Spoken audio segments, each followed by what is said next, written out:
Next ನಾವು ಹೋಗಬೇಕಾಗಿರೋದು ಕೇರಳಕ್ಕೆ. ಕೇರಳದಲ್ಲಿ ಏನಾಗುತ್ತೆ ಅಂತ ಎಕ್ಸಿಟ್ ಪೋಲ್ಗಳು ಸ್ಪಷ್ಟವಾಗಿ ಭವಿಷ್ಯವನ್ನು ಹೇಳಿದ್ದಾವೆ. ಕೇರಳದಲ್ಲಿ ಈ ಬಾರಿ ಎಡಪಕ್ಷಗಳು ಅಧಿಕಾರವನ್ನು ಕಳ್ಕೊಳ್ಳುತ್ತೆ ಅನ್ನೋದು ಎಕ್ಸಿಟ್ ಪೋಲ್ಗಳು ಹೇಳ್ತಾ ಇರುವಂತ ಪ್ರೆಡಿಕ್ಷನ್. ಆಡಳಿತ ಬದಲಾವಣೆ ಆಗತ್ತೆ. ಕಳೆದ ಬಾರಿ ರಿಪೀಟ್ ಆಗಿತ್ತು ಅಧಿಕಾರ. ಈ ಬಾರಿ ಮೂರನೇ ಅವಕಾಶ ಎಡಪಕ್ಷಗಳಿಗೆ ಸಿಗಬಹುದು ಅನ್ನುವಂಥ ಸಾಧ್ಯತೆ ಇತ್ತು. ಆದರೆ ಇಲ್ಲ, ಪಿಣರಾಯಿ ವಿಜಯನ್ ಅಧಿಕಾರ ಕಳ್ಕೊಳ್ತಾರೆ, UDF ಅಧಿಕಾರವನ್ನು ಪಡ್ಕೊಳ್ಳುತ್ತೆ ಮತ್ತೊಮ್ಮೆ ಅಂತ ಕೇರಳದ ಎಕ್ಸಿಟ್ ಪೋಲ್ಗಳು ಹೇಳ್ತಾ ಇರೋದು. ನೋಡ್ತಾ ಇದ್ದೀರಿ, ನಾನು ಆ ಎಕ್ಸಿಟ್ ಪೋಲ್ಗಳನ್ನು ಕ್ವಿಕ್ ಆಗಿ ನಿಮ್ಮ ಮುಂದೆ ಇಡ್ತಾ ಇದ್ದೀನಿ. ಏನೇನು ಹೇಳುತ್ತೆ? UDF 78ರಿಂದ 71 ಮ್ಯಾಜಿಕ್ ನಂಬರ್, 78ರಿಂದ 90 UDF ಅಂತಂದ್ರೆ ಕಾಂಗ್ರೆಸ್ ಮತ್ತು ಮುಸ್ಲಿಂ ಲೀಗ್ನ ಒಕ್ಕೂಟ. LDF 49ರಿಂದ 62, ಬಿಜೆಪಿ 0ಯಿಂದ 3 ಅಂತ ಹೇಳ್ತಾ ಇರೋದು. ಆಕ್ಸಿಸ್ ಮೈ ಇಂಡಿಯಾ. ಉಳಿದ ಸಮೀಕ್ಷೆಗಳು ಕೂಡ ಅದೇ ಇದರಲ್ಲಿದೆ. ನಾನು ಪೋಲ್ ಅಂತ ತೆಗೆದುಕೊಂಡ್ರು ಕೂಡ UDF ಸರಳ ಬಹುಮತವನ್ನು ಪಡೆಯುತ್ತೆ ಅಂತ ಈ ಸಮೀಕ್ಷೆ ಸ್ಪಷ್ಟವಾಗಿ ಹೇಳ್ತಾ ಇದೆ. LDF 60 ಕ್ಷೇತ್ರಗಳನ್ನು ಗೆಲ್ಲುವ ಮುಖಾಂತರ ಒಂದು ಪ್ರಬಲ ವಿಪಕ್ಷವಾಗಬಹುದು ಅಷ್ಟೇ, ಅಧಿಕಾರವನ್ನು ಕಳ್ಕೊಳ್ಳುತ್ತೆ ಅಂತ. ಬಿಜೆಪಿ ಪೋಲ್ ಪ್ರಕಾರ 4 ಕ್ಷೇತ್ರದಲ್ಲಿ ಗೆಲ್ಲಬಹುದು. ಬಿಜೆಪಿ ಬಹಳಷ್ಟು ಪ್ರಯತ್ನವನ್ನು ಕೇರಳದಲ್ಲಿ ಮಾಡಿತ್ತು. ಆ ಎಲ್ಲ ಪ್ರಯತ್ನಗಳ ಹೊರತಾಗಿಯೂ ಕೂಡ 4 ಕ್ಷೇತ್ರಗಳಲ್ಲಷ್ಟೇ ಬಿಜೆಪಿ ಗೆಲ್ಲಬಹುದು. ಬಟ್ ವೋಟ್ ಶೇರ್ ದೊಡ್ಡ ಪ್ರಮಾಣದಲ್ಲಿ ಇನ್ಕ್ರೀಸ್ ಆಗುತ್ತೆ. ಅದು ಬಿಜೆಪಿಯ ಪಾಲಿಗೆ ಗುಡ್ ಸೈನು. ಯಾಕಂತಂದ್ರೆ ವರ್ಷದಿಂದ ವರ್ಷಕ್ಕೆ ಪ್ರತಿ 5 ವರ್ಷಗಳಿಗೊಮ್ಮೆ ವೋಟ್ ಶೇರು ಕೇರಳದಲ್ಲಿ ಇನ್ಕ್ರೀಸ್ ಆಗ್ತಾ ಇದೆ. ಸೊ ಕೇಡರ್ ಬೆಳೀತಾ ಇದೆ ಕೇರಳದಲ್ಲಿ ದೊಡ್ಡ ಮಟ್ಟದಲ್ಲಿ ಬಿಜೆಪಿಯದ್ದು ಅನ್ನುವಂಥ ಲೆಕ್ಕಾಚಾರ. ನಾನು ಗಂಗಾಧರ್ ಅವರನ್ನ ಇದಕ್ಕೆ ಇನ್ಕ್ಲೂಡ್ ಮಾಡ್ತೀನಿ ಕೇರಳಕ್ಕೆ ಸಂಬಂಧಿಸಿದಂತೆ. ಗಂಗಾಧರ್ ಸರ್, ಎಕ್ಸಿಟ್ ಪೋಲ್ಗಳ ಬಗ್ಗೆ ತಮ್ಮ ಒಪಿನಿಯನ್ ಏನು? ಏನನ್ನ ಪ್ರೆಡಿಕ್ಟ್ ಮಾಡ್ತಾ ಇದೆ ಇದು?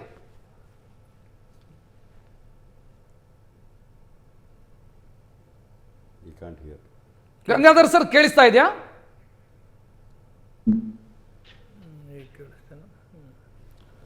ಗಂಗಾಧರ್ ಸರ್, ಕೇಳ್ತಾ ಇದೆಯಾ? ಕೇರಳದ ಎಕ್ಸಿಟ್ ಪೋಲ್ಗಳು UDF ಅಧಿಕಾರವನ್ನು ಪಡೆಯುತ್ತೆ ಅಂತ ಹೇಳ್ತಾ ಇದೆ. ತಮ್ಮ ಒಪಿನಿಯನ್ ಏನು ಇದಕ್ಕೆ ಸಂಬಂಧಿಸಿ?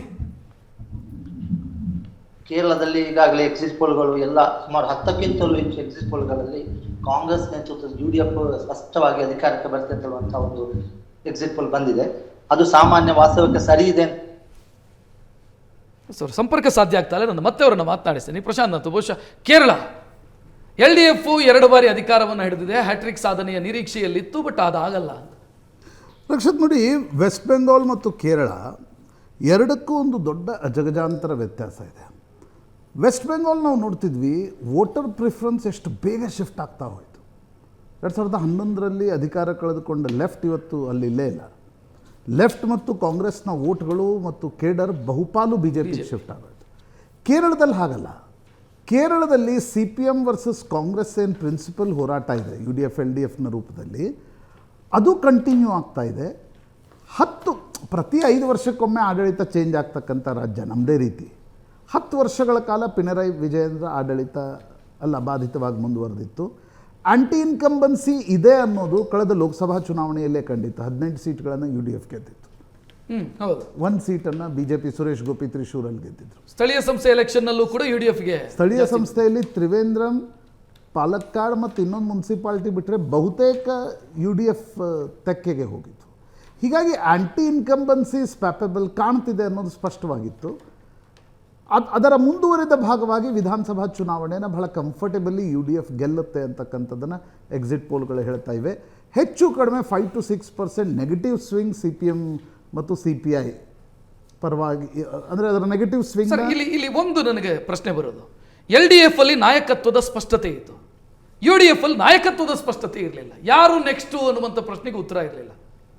ಆದರೂ UDFಗೆ ಜನ ವೋಟ್ ಮಾಡ್ತಾರೆ ಅಥವಾ UDFಗೆ ಅವಕಾಶಗಳು ಸೃಷ್ಟಿಯಾಗುತ್ತೆ. ರಕ್ಷಿತ್, ಅನೇಕ ಬಾರಿ ಕೇಡರ್ ಬೇಸ್ಡ್ ಇರ್ತಕ್ಕಂಥ ರಾಜ್ಯಗಳಲ್ಲಿ ನಾಯಕತ್ವವೇ ಅಂತಿಮವಾಗಿ ಎಲ್ಲವನ್ನ ನಿರ್ಧರಿಸುತ್ತೆ ಅಂತಕ್ಕಂಥದ್ದು ಇರಲ್ಲ. ಕೇಡರ್ ಬೇಸ್ಡ್ ಪಾಲಿಟಿಕ್ಸ್ನಲ್ಲಿ ಏನಾಗುತ್ತೆ ಅಂದರೆ, ಪಾರ್ಟಿಗಳು 10 ವರ್ಷಗಳ ಕಾಲ ವನವಾಸವನ್ನು ಅನುಭವಿಸಿದ ನಂತರ ಇಲ್ಲ ನಾವೀಗ ಅಧಿಕಾರಕ್ಕೆ ಬರಲೇಬೇಕು ಅಂತಕ್ಕಂಥ ಒಂದು ಜಿದ್ದಿನೊಡನೆ ಕೇಡರ್ ಕೂಡ ಕೆಲಸ ಮಾಡುತ್ತೆ. ಕೇರಳದಲ್ಲಿ ಕಾಂಗ್ರೆಸ್ ಕೂಡ ಒಂದು ಕೇಡರ್ ಬೇಸ್ಡ್ ಪಾರ್ಟಿಯೇ ಕೇರಳದಲ್ಲಿ. ಹೀಗಾಗಿ ನನಗನ್ಸುತ್ತೆ ಆಂಟಿ ಇನ್ಕಂಬನ್ಸಿಯ ನೇರ ಲಾಭ UDFಗೆ ಆಗ್ತಾ ಇದೆ. ಇಂಟ್ರೆಸ್ಟಿಂಗ್ ಆಗಿ ನೋಡಬೇಕಾಗಿರೋದೇನು, BJPಯ ವೋಟ್ ಶೇರ್ನ ಜಾಸ್ತಿ ಏನಾಗ್ತಿದೆ ಅದು ಕಾಂಗ್ರೆಸ್ಸಿಗೆ ಲಾಭ ಅಂತಕ್ಕಂಥದ್ದನ್ನು ಕೂಡ ಚೆಕ್ ಮಾಡಬೇಕಾಗತ್ತೆ. ನಾನು ಈಗಲೇ ಹೇಳೋದ್ಸ್ತೀನಿ. ಯಾಕೆ CPM ಪ್ರಿಡಾಮಿನೆಂಟ್ಲಿ ಕೇರಳದಲ್ಲಿ ಹಿಂದೂ ಮತಗಳನ್ನು ತೆಗೆದುಕೊಳ್ಳುವ ಪಾರ್ಟಿ, ಈಳವ ವೋಟ್ಗಳ ಏನು ಬ್ಯಾಕ್ವರ್ಡ್ ವೋಟ್ಗಳಿವೆ ಅದನ್ನು ತೆಗೆದುಕೊಳ್ತಕ್ಕಂಥ ಪಾರ್ಟಿ. ಕಾಂಗ್ರೆಸ್ ಮುಸ್ಲಿಂ, ಕ್ರಿಶ್ಚಿಯನ್, ನಾಯರ್ ಈ ವೋಟ್ಗಳನ್ನು ತೆಗೆದುಕೊಳ್ತಕ್ಕಂಥ ಪಾರ್ಟಿ. BJP ಈಳವ ಸಮುದಾಯದ ವೋಟ್ಗಳನ್ನು ತೆಗೆದುಕೊಳ್ತಾ ಇದೆ, ನಾಯರ ಸಮುದಾಯದ ವೋಟ್ಗಳನ್ನು ಕೂಡ ತೆಗೆದುಕೊಳ್ತಾ ಇದೆ. ಹೀಗಿರುವಾಗ BJPಯ ಸ್ಪರ್ಧೆಯ ಉಚ್ಚಾಯದಿಂದಾಗಿ ಯಾರಿಗೆ ನಷ್ಟ ಆಯಿತು ಯಾರಿಗೆ ಲಾಭ ಆಯಿತು ಅನ್ನೋದು ರಿಸಲ್ಟ್ಸ್ ದಿನನೇ ಅನಲೈಸ್ ಮಾಡಬಹುದು. ಬಟ್ ಒಂದು ಸ್ಪಷ್ಟ ಆಗ್ತಾ ಇದೆ, ಕೇರಳದಲ್ಲಿ ಆಂಬಿಗ್ವಿಟಿ ಇಲ್ಲ, UDF ಅಧಿಕಾರಕ್ಕೆ ಬರುತ್ತೆ ಅಂತಕ್ಕಂಥದ್ದು. ನಾಗರಾಜ್ ಯಾದವ್ ಮತ್ತು ಕಾಂಗ್ರೆಸ್ LDF ನ ಮತಬುಟ್ಟಿಗೆ BJP ಕೈ ಹಾಕಿರುವಂತ ಸಾಧ್ಯತೆ ಇದೆ. ಇದು ಡಿಸ್ಟರ್ಬ್ ಆಗಿಲ್ಲ ಅಂತನ UDF ನ ಮತಬುಟ್ಟಿ ಅಥವಾ ಅವರ ವೋಟ್ ಬ್ಯಾಂಕ್ ಡಿಸ್ಟರ್ಬ್ ಆಗಿಲ್ಲ. ಕ್ಯಾಥಲಿಕ್ ಕ್ರಿಶ್ಚಿಯನ್ಸು ಮತ್ತು ಮುಸ್ಲಿಂ ವೋಟ್ ಬ್ಯಾಂಕ್ ಏನು ಕಾಂಗ್ರೆಸ್ ಗಟ್ಟಿಯಾಗಿದೆ ಅದರಲ್ಲೇನು BJPಯ ಬುಟ್ಟಿ ಕೈ ಹಾಕ್ತಕ್ಕಂಥ ಪ್ರಮೇಯ ಉದ್ಭವ ಆಗಲ್ಲ. ಕರೆಕ್ಟ್. ಹಾಗಾಗಿ ನಾಯರ್ ವೋಟ್ಗಳನ್ನು ಕಾಂಗ್ರೆಸ್ನಿಂದ ಎಷ್ಟು ತೆಗೆದುಕೊಳ್ಳುತ್ತೆ? ಈಗ ರಾಜೀವ್ ಚಂದ್ರಶೇಖರ್ ಅಲ್ಲಿನ BJPಯ ರಾಜ್ಯ ಅಧ್ಯಕ್ಷರಾಗಿದ್ದಾರೆ. ಪದ್ಮಜ ಏನು ಕರುಣಾಕರನ್ ಪುತ್ರಿ ಬಂದು ಸ್ಪರ್ಧೆ ಮಾಡ್ತಾ ಇದ್ದಾರೆ. ಒಂದು 4-5 ಕ್ಷೇತ್ರಗಳಲ್ಲಿ BJP, ನೇಮಮ್ ಇರ್ಬೋದು, ಪಾಲಕ್ಕಾಡ್ ಇರ್ಬೋದು, ಮಂಜೇಶ್ವರ ಇರ್ಬೋದು, ಉಳಿದಂತೆ ಇನ್ನೊಂದು 2 ಕ್ಷೇತ್ರಗಳಲ್ಲಿ BJPಯ ಹೋಪ್ಸ್ ಇವೆ. ಬಟ್ ವೋಟ್ ಶೇರ್ ಎಷ್ಟು ತೆಗೆದುಕೊಳ್ಳುತ್ತೆ, ಅದು ಯಾರಿಗೆ ಹರ್ಟ್ ಮಾಡುತ್ತೆ? ಎಸ್, ಗಂಗಾಧರ್ ಅವರು ಈಗ ಸಂಪರ್ಕಕ್ಕೆ ಸಿಕ್ಕರು. ಗಂಗಾಧರ್ ಅವರೇ, UDF ಅಧಿಕಾರಕ್ಕೆ ಬರುತ್ತೆ ಅಂತ ಆದ್ರೆ LDF ಅಧಿಕಾರ ಕಳ್ಕೊಳ್ಳುತ್ತೆ ಅಂತ ಆದ್ರೆ ಏನ್ ಕಾರಣಗಳು ತಮ್ಮ ಪ್ರಕಾರ ಕೇರಳದಲ್ಲಿ? ಕಾರಣಗಳು ಕೇರಳದಲ್ಲಿ ಚುನಾವಣಾ ಚರಿತ್ರೆಯನ್ನು ಗಮನಿಸಿದ್ರೆ ನಿಮಗೆ ಗೊತ್ತಾಗ್ತದೆ ಸರ್.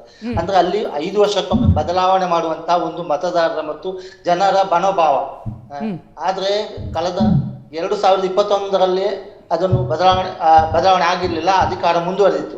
ಆದ್ರೆ ಆ ಬದಲಾವಣೆ ಆಗ್ಬೇಕು ಅಂತ ಹೇಳುವಂತ ಒಂದು ಜನರ ಮನೋಭಾವ ಈ ಬಾರಿ ಅಧಿಕಾರ LDF ಕಳ್ಕೊಳ್ತದೆ, UDFಗೆ ಒಂದು ಅವಕಾಶ ಸಿಗ್ತದೆ ಅಂತ ಹೇಳುವಂಥದ್ದು ಸ್ಪಷ್ಟವಾದ ಚಿತ್ರಣ ಸರ್ ಇಲ್ಲಿ. ಈಗ BJP ಬಹಳಷ್ಟು ಪ್ರಯತ್ನ ಮಾಡ್ತು, ಬಟ್ ಆ ಪ್ರಯತ್ನ ನಂಬರ್ ಆಗಿ ಕನ್ವರ್ಟ್ ಆಗಲ್ಲ ಅಂತ. ವೋಟ್ ಶೇರ್ ಏನಾದ್ರೂ ಇನ್ಕ್ರೀಸ್ ಆಗತ್ತಾ BJPಯದ್ದು ಕೇರಳದಲ್ಲಿ? ದೊಡ್ಡ ಪ್ರಮಾಣದಲ್ಲಿ ಇನ್ಕ್ರೀಸ್ ಆಗೋ ಸಾಧ್ಯತೆ ಇದೆಯಾ? ದೊಡ್ಡ ಪ್ರಮಾಣದಲ್ಲಿ ಅಂದ್ರೆ ಸಣ್ಣ ಪ್ರಮಾಣದಲ್ಲಿ ಅವರಿಗೆ ಪ್ರತಿ ವರ್ಷದಿಂದ ವರ್ಷಕ್ಕೆ ಈಗ ಮೊನ್ನೆಯ ಸ್ಥಳೀಯ ಆಡಳಿತ ಚುನಾವಣೆಯಲ್ಲಿ ಕೂಡ BJPಗೆ ಸಣ್ಣ ಮಟ್ಟದ ವೋಟ್ ಶೇರ್ ಇನ್ಕ್ರೀಸ್ ಆಗಿದೆ. ತಿರುವನಂತಪುರಂ ಮಹಾನಗರ ಪಾಲಿಕೆಯಲ್ಲಿ ಅಧಿಕಾರಕ್ಕೆ ಬಂದಿದೆ. ಅದೇ ರೀತಿ ಈ ಹಿಂದೆ 2006ರಲ್ಲಿ ರಾಜಗೋಪಾಲ್ ಅವರು 1 ಸೀಟಲ್ಲಿ ಗೆದ್ದಿತ್ತು. ಆದರೆ ಈ ಬಾರಿ 2ರಿಂದ 3 ಸೀಟ್ವರೆಗೆ ಗೆಲ್ಬಹುದು ಅಂತ ಹೇಳುವಂತ ಎಕ್ಸಿಟ್ ಪೋಲ್ ಇದೆ. ಆದರೆ ಅದು ಎಷ್ಟರ ಮಟ್ಟಿಗೆ ಬರ್ತದೆ ಅಂತ ಹೇಳುವಂತ ಬಗ್ಗೆ ಇನ್ನೂ ಕೂಡ ಒಂದು ರೀತಿಯ ಅಸ್ಪಷ್ಟತೆ ಇದೆ. ಆದ್ರೆ ವೋಟ್ ಶೇರ್ ಅಂತೂ ಖಂಡಿತ BJP ಈ ಬಾರಿ ಕೇರಳದಲ್ಲಿ ಜಾಸ್ತಿ ಮಾಡಿಕೊಳ್ತಾರೆ ಸರ್. ಗಂಗಾಧರ್ ಸರ್, UDF ಅಧಿಕಾರಕ್ಕೆ ಏರ್ತು ಅಂತ ಅನ್ಕೊಳ್ಳೋಣ, ಎಕ್ಸಿಟ್ ಪೋಲ್ ನಿಜ ಆಯ್ತು ಅಂತ ಅನ್ಕೊಂಡು ನಾನು ಈ ಪ್ರಶ್ನೆ ಕೇಳ್ತಾ ಇದ್ದೀನಿ. UDF ಅಲ್ಲಿ ಯಾರು ಮುಖ್ಯಮಂತ್ರಿ ಅಭ್ಯರ್ಥಿ ಅಂತ ಎಮರ್ಜ್ ಆಗ್ತಾ ಇರೋದು ಯಾರು ಈ ಹೊತ್ತಲ್ಲಿ ಕೇರಳದಲ್ಲಿ? ಆಗಬಹುದು ಅನ್ನುವಂಥ ಸಾಧ್ಯತೆ ಇರೋರು ಯಾರು? ಕೇರಳದಲ್ಲಿ ವಿಪಕ್ಷ ನಾಯಕರಾಗಿರುವಂತಹ VD ಸತೀಶನ್ ಅವರಿಗೆ ಮುಖ್ಯಮಂತ್ರಿ ಆಗುವ ಸಾಧ್ಯತೆ ಹೆಚ್ಚು ಸರ್. ಯಾಕಂದ್ರೆ ಅವರು ಕಳೆದ 5 ವರ್ಷಗಳಲ್ಲಿ ವಿಪಕ್ಷ ನಾಯಕರಾಗಿ ಮಾಡಿದ ಕೆಲಸ ಮತ್ತು ಪಕ್ಷವನ್ನು ಸಂಘಟನೆಯಲ್ಲಿ ಮುಂಚೂಣಿಯಲ್ಲಿ ನಿಲ್ಲಿಸಿ ಚುನಾವಣೆಯನ್ನು ಎದುರಿಸಿದ ರೀತಿಯನ್ನು ನೋಡುವಾಗ VD ಸತೀಶನ್ ಅವರಿಗೆ ಹೆಚ್ಚು ಸಾಧ್ಯತೆ. ಆದರೆ ಹಿರಿಯ ಮುಖಂಡರಾದ ರಮೇಶ್ ಚೆನ್ನಿತ್ತಲ ಅವರ ಪರವಾಗಿ ಕೂಡ ಒಂದು ರೀತಿಯ ಅವರಿಗೆ ಸ್ಥಾನ ಬೇಕು ಅಂತ ಹೇಳುವಂತ ಒಂದು ಅಲೆ ಇದೆ. ಈ ಎರಡರ ಮಧ್ಯೆ KC ವೇಣುಗೋಪಾಲ್ ಅವರು ಮುಖ್ಯಮಂತ್ರಿ ಆಗಬಹುದು ಅಂತ ಹೇಳುವಂತ ಒಂದು ಮಾಧ್ಯಮಗಳ ಚರ್ಚೆಗಳ ಬಹಳ ಚರ್ಚೆ ನಡೀತಿದೆ. ಕೇರಳದಲ್ಲಿ UDF ಅಧಿಕಾರಕ್ಕೆ ಬರುವ ಮೊದಲೇ ಅಲ್ಲಿ ಮುಖ್ಯಮಂತ್ರಿಯ ಬಗ್ಗೆ ಚರ್ಚೆ ನಡೀತಾ ಇದೆ. ಈ ಹಿನ್ನೆಲೆಯಲ್ಲಿ ಒಂದು ವೇಳೆ ಈ ರಮೇಶ್ ಚೆನ್ನಿತ್ತಲ ಮತ್ತು VD ಸತೀಶನ್ ಅವರ ಮಧ್ಯೆ ಜಾಸ್ತಿ ತಿಕ್ಕಾಟ ಬಂದರೆ KC ವೇಣುಗೋಪಾಲ್ ಅವರನ್ನು ಹೈಕಮಾಂಡ್ CM ಆಗಿ ಸೂಚನೆ ಮಾಡುವ ಸಾಧ್ಯತೆ ಇದೆ. ಆದರೆ ವೇಣುಗೋಪಾಲ್ ಅವರು ಕೇಂದ್ರ ಮಟ್ಟದಲ್ಲಿ ಇರುವ ನಾಯಕರಾದ ಕಾರಣ ಅವರು ರಾಜ್ಯಕ್ಕೆ ಸೀಮಿತರಾಗಿ ಇರ್ಲಿಕ್ಕೆ ಬಯಸ್ತಾರಾ ಎನ್ನುವಂಥದ್ದು ಪ್ರಶ್ನೆ. ಅವರು ಬಯಸದೇ ಇದ್ದಲ್ಲಿ VD ಸತೀಶನೇ ಹೆಚ್ಚು ಸಾಧ್ಯತೆ, VD ಸತೀಶನ್ ಅವರಿಗೆ ಹೆಚ್ಚು ಸಾಧ್ಯತೆ ಇದೆ. ಥ್ಯಾಂಕ್ ಯು ಗಂಗಾಧರ್ ಅವರೇ, ಸುವರ್ಣ ನ್ಯೂಸ್ ಜೊತೆಗೆ ಮಾತನಾಡಿದ್ದಕ್ಕೆ. ಪಶ್ಚಿಮ ಬಂಗಾಳದ ಎಕ್ಸಿಟ್ ಪೋಲ್ ಅನ್ನು ಒಪ್ಪಿಲ್ಲ, ನೀವು ಕೇರಳದನ್ನು ಒಪ್ತೀರಿ ಅಂತ ನಾನು ಭಾವಿಸ್ತೀನಿ. ಒಂದು ತಿಳ್ಕೊಳ್ಳಿ, why is he laughing? Is he mad?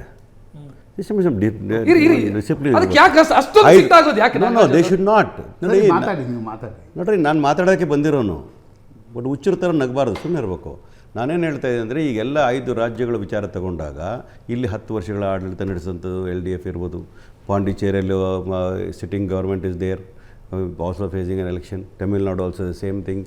West Bengal also same thing. Assam also same thing. ಇದು ವಿಚಿತ್ರವಾದಂಥ ಒಂದು ಸನ್ನಿವೇಶ ಅಂತ ನಾನು ಭಾವಿಸಿದ್ದೇನೆ. Whether the people will accept the governments which are in power or not ಅಂತ ವಿಚಾರಗಳು ಬಂದಾಗ ಆ ಕಾರಣಕ್ಕೇ ವೆಸ್ಟ್ ಬೆಂಗಾಲಲ್ಲೂ ಕೂಡ ಅವ್ರು ಆ್ಯಂಟಿ ಇನ್ಕಂಬೆನ್ಸಿ ಅವ್ರು ತಗಲಿದೆ, ಅದಕ್ಕೆ BJP ಬೆಳೀತಾ ಇದೆ, ಅವ್ರು ಕಮ್ಮಿ ಆಗ್ತಾಯಿದೆ ಅಂತ. The same formula applies here. Where in ಕೇರಳದಲ್ಲೂ ಕೂಡ ಅವರು 10 ವರ್ಷಗಳ ಕಾಲ ಆಡಳಿತ ನಡೆಸಿ ಅಲ್ಲಿರ್ತಕ್ಕಂಥ ಯುವಕರು, ಯಾಕಂದರೆ 100% ಲಿಟ್ರಸಿ ಇರ್ತಕ್ಕಂಥ ಒಂದು ರಾಜ್ಯ ಅದು. ಅವರೆಲ್ಲರೂ ಕೂಡ ದುಬೈಗೆ ಹೋಗಿ ಕೆಲಸ ಮಾಡಬೇಕು, ಬೆಂಗಳೂರಿಗೆ ಹೋಗಿ ಕೆಲಸ ಮಾಡಬೇಕು, ಮುಂಬೈಯಲ್ಲಿ ಕೆಲಸ ಮಾಡಬೇಕು ಅಂತಕ್ಕಂಥದ್ದು they are not acceptable to the people of Kerala ಅಂತ ನನಗೆ ಅನಿಸ್ತದೆ.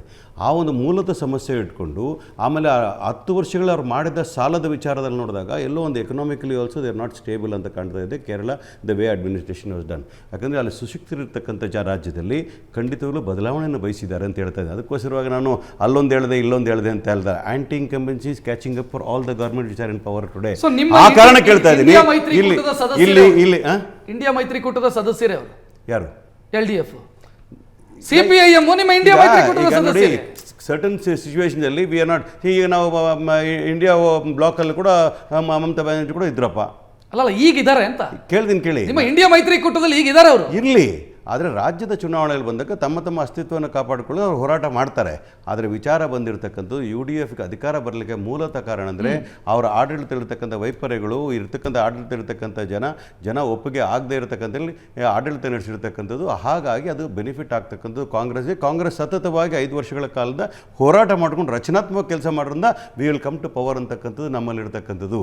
ಸುಮಾರು 140 ಸೀಟುಗಳ ಜಾಗದಲ್ಲಿ we have to get minimum 90 seats ಗೆಲ್ಲಬೇಕು ಅಂತಕ್ಕಂಥ ಆಶಯದ ಕೆಲಸ ಮಾಡ್ತೀವಿ. ಆದರೆ ಒಂದು ಮಾತು, ಕೇರಳಕ್ಕೆ ಒಂದು ಮಾತು, ಮಸ್ಚಿನ ಮಾತಾಡೋದಕ್ಕೆ ನಾನು BJPಯವನು ಅಲ್ಲ, ಬೇರೆ ಪಕ್ಷದವನು ಅಲ್ಲ. ಆದರೆ ಒಂದು ತಿಳ್ಕೋಬೇಕು, BJPಯ ಸಾಧನೆ ಶೂನ್ಯ ಕೇರಳದಲ್ಲಿ ಮಾತ್ರ ಹೇಳ್ತಾ ಇದ್ದೀವಿ. ಸರ್ ನೀವು ಬಹುಶಃ ಕೇರಳದಲ್ಲಿ ನಿಮಗೆ ಅಲ್ಲಿ ನಾನು ಎಕ್ಸಿಟ್ ಪೋಲ್ನ ಆಧಾರದ ಮೇಲೆ ಹೇಳ್ತಾ ಇರೋದು, ನಿಮ್ಮ ಪ್ರಯತ್ನ ವೋಟ್ ಶೇರ್ ಆಗಿ ಇನ್ಕ್ರೀಸ್ ಆಗಬಹುದು, ಸೀಟ್ ಆಗಿ ಇನ್ಕ್ರೀಸ್ ಆಗಲ್ಲ. ದೊಡ್ಡ ಮಟ್ಟದ ಗಳಿಕೆ ಏನಿಲ್ಲ, ವೋಟ್ ಶೇರ್ ಜಾಸ್ತಿ ಆಗಬಹುದು ಅಂತ. ನೋಡಿ, ಕೇರಳದ ಒಳಗಡೆ ಏನು ಪಶ್ಚಿಮ ಬಂಗಾಳದ ಕಮ್ಯುನಿಸ್ಟ್ ಪಾರ್ಟಿ ಏನಿತ್ತು ಅದರದ್ದು ಇವತ್ತು ಇರ್ರಿಲೆವೆಂಟ್ ಏನಾಗಿದೆ, ಹಾಗೆ ಬರುವಂಥ ದಿನಗಳಲ್ಲಿ ಕೇರಳದಲ್ಲೂ ಕೂಡ ಆ ಇಡೀ ಏನು ಕ್ಯಾಡರ್ ಅಂತಿರ್ತಕ್ಕಂಥದ್ದು ಅದು ಮೈಗ್ರೇಟ್ ಆಗುವಂಥದ್ದು ಸಾಧ್ಯತೆಗಳು ಭಾಳ ಇರುವಂಥದ್ದು. ಈ ಚುನಾವಣೆ ಅಂತೂ ಭಾಳ ಸೀರಿಯಸ್ ಆಗಿ ನಾವು ಮಾಡಿರ್ತಕ್ಕಂಥದ್ದು. ನಮ್ಮ ಜೊತೆ ಏನು ಇವತ್ತು SNDP ಇರ್ಬೋದು, ನಮ್ಮ ಜೊತೆ ಇವತ್ತು Team 20 ಅಂತ ಒಂದು ಸೋಷಿಯಲ್ ಆರ್ಗನೈಸೇಷನ್ ನಮ್ಮ ಜೊತೆ ಅಲಯನ್ಸ್ ಮಾಡ್ಕೊಂಡಿರೋವಂಥದ್ದು ಭಾಳ ದೊಡ್ಡದಾದಂಥ ರೀತಿ ಒಳಗಡೆ ಇವತ್ತೇನೆಲ್ಲ ಎಕ್ಸಿಟ್ ಪೋಲ್ಗಳು ಬಂದಿದ್ದಾರೆ, ಸುಮಾರು 16ರಿಂದ 17% ಅಷ್ಟು ಓಟ್ ತೆಗೆದುಕೊಳ್ತೀವಿ. ಈಗ ನೀವು SNDP ಹೆಸರು ಹೇಳ್ತೇನೆ, ಅದು ಇಳವ ಸಮುದಾಯದ ಪ್ರಾತಿನಿಧಿಕ ಸಂಸ್ಥೆ. ಹೌದೌದು.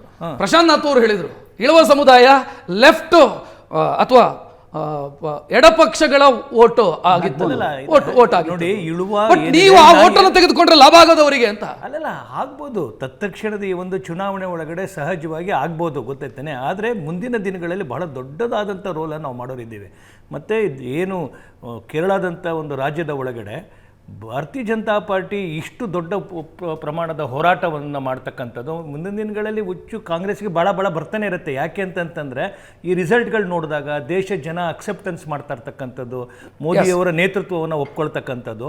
ಮತ್ತು ವಿಶೇಷವಾಗಿ ಈ ಬಾರಿ ರಾಜೀವ್ ಚಂದ್ರಶೇಖರ್ ಅವರು ಅಧ್ಯಕ್ಷರಾದ ನಂತರ ಏನೊಂದು ವಿಸ್ತಾರವನ್ನು ಮಾಡಲಿಕ್ಕೆ ಪ್ರಯತ್ನ ಮಾಡಿದ್ರು, ಅದ್ರ ಮುಂಚೆ ಏನು ಕುಮಾರನ್ ಮಾಡಿದ್ರು, ದೊಡ್ಡ ಪ್ರಮಾಣದಲ್ಲಿ ಕೇರಳದ ಒಳಗಡೆ ಇವತ್ತಿನ ದಿನಗಳು ಚೆನ್ನಾಗಿರುತ್ತೆ ಅಂತ ನಿಮಗೆ ಕೇರಳದಲ್ಲಿ ಈಗ ಅಲ್ಲದೆ ಇದ್ರು ಕೂಡ ಮುಂದಿನ ದಿನಗಳು ಚೆನ್ನಾಗಿರುತ್ತೆ. ಈಗೇನು ಎಕ್ಸಿಟ್ ಪೋಲ್ನಲ್ಲಿ ಏನು ಅಂಕೆಗಳು ಕೊಟ್ಟಿದ್ದಾರೆ, ಇದನ್ನ ಮೀರಿ 10 ನಂಬರನ್ನು ದಾಟತಕ್ಕಂಥ ಡಬಲ್ ಡಿಜಿಟ್ ನಾವು ಹೋಗೋರಿದ್ದೀವಿ ನಾವು.